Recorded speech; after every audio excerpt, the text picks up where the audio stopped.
Welcome back to the King James Bible Institute. I'm your instructor, Dr. Robert Potthoff. This is Dispensationalism 101, the Dispensation of Human Government. If you haven't done so, please like, share, and subscribe to these videos so that you don't miss an update. The failure of man's rule. The dispensation of conscience ended with judgment, a worldwide flood that wiped out all of humanity except for Noah and his family.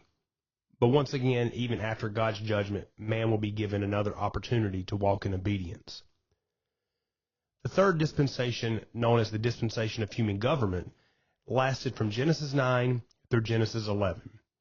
In this period, God instituted government, giving man authority over the earth and the right to enforce justice. But as we will see, man once again failed, culminating in the rebellion at the Tower of Babel. This dispensation teaches us a vital truth.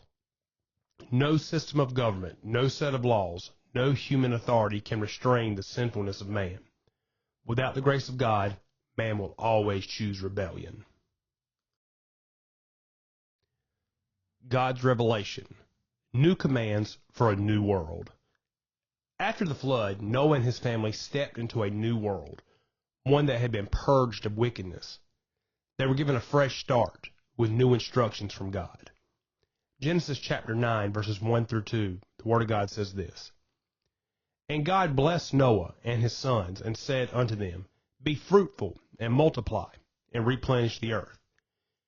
And the fear of you and the dread of you shall be upon every beast of the earth, and upon every fowl of the air, upon all that moveth upon the earth, and upon all the fishes of the sea. Into your hand are they delivered. God gave Noah and his descendants 4 specific commands. 1. Be fruitful and multiply. They were to repopulate the earth. 2. Replenish the earth. They were to spread out and fill the land. 3. Subdue the animals. Unlike before the flood, animals would now fear mankind. 4. Establish human government. For the first time, man was given the right to enforce judgment. God also gave a major new law, the institution of capital punishment. Man's responsibility: govern justly and spread across the earth. Unlike the previous dispensations where man was left to follow his conscience, now God granted human government the authority to punish sin. Genesis chapter 9, verse 6, the Word of God says this: Whoso sheddeth man's blood, by man shall his blood be shed. For in the image of God made he man. This was the first divine law of justice. God declared that murder must be punished with death. Why? Because man is made in the image of God, and human life is sacred. At this point, the world should have been a model of righteousness. Mankind had witnessed the devastation of the flood. Noah had preached righteousness for 120 years. The entire population had descended from a single family of believers. But what happened? Within one generation, man was already in rebellion again. Man's failure, the rebellion at Babel. Instead of obeying God's command to spread across the earth, mankind united in defiance. Rather than filling the world, they decided to build an empire for themselves. Genesis chapter 11, verses 1 through 2, the Word of God says this: And the whole earth was of one language and of one speech. And it came to pass as they journeyed from the east that they found a plain in the land of Shinar, and they dwelt there. They settled in one place rather than spreading out as God had commanded. Then they built a city and a tower in direct opposition to God's will. Genesis chapter 11, verses 3 and 4.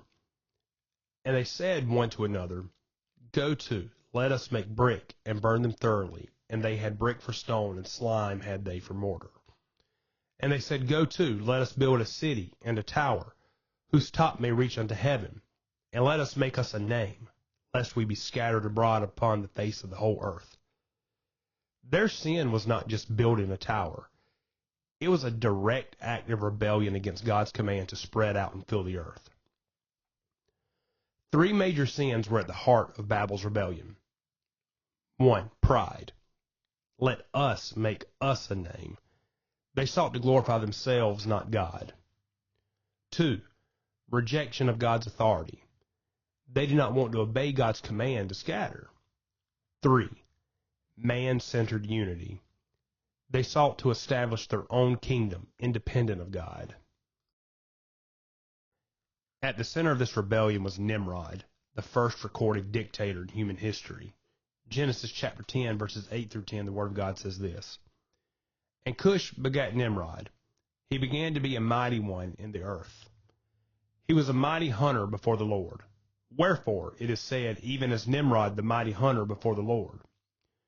And the beginning of his kingdom was Babel, and Erech, and Akkad, and Calneh, in the land of Shinar. Nimrod was a mighty hunter before the Lord, meaning he was a hunter of men, a tyrant, a dictator. He established the first organized rebellion against God, a false kingdom built on pride. God's judgment, the confusion of languages. Because man refused to obey God's command, God intervened directly to scatter them.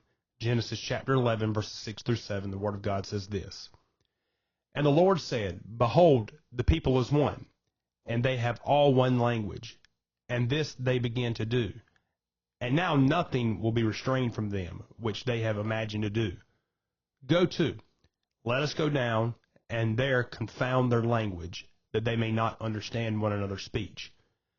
God confounded their language, breaking their unity and forcing them to scatter. Genesis chapter 11, verses 8 and 9, the Word of God says this: So the Lord scattered them abroad from thence upon the face of all the earth, and they left off to build the city. Therefore is the name of it called Babel, because the Lord did there confound the language of all the earth, and from thence did the Lord scatter them abroad upon the face of all the earth. Instead of a world united in rebellion, God divided mankind into nations, languages, and cultures. The dispensation of human government ended with the rise of the first world dictator, Nimrod. A one-world government attempt, Babel. A supernatural judgment, confusion of languages. Once again, man had proven that he could not rule himself. Conclusion of the dispensation of human government. The world should have learned from the judgment of the flood, but instead they chose rebellion again. God gave them human government, but it became a tool for tyranny. God told them to spread across the earth, but they gathered in one place. God gave them law and order, but they used it to establish a kingdom for themselves. God gave them a chance to start over, but they corrupted it just like before. And so God scattered them, setting the stage for the next dispensation, the dispensation of promise, when God would call one man, Abraham, to be the father of a new nation. The dispensation of human government failed, just like every other dispensation before it. Why? Because man cannot rule himself without God's guidance.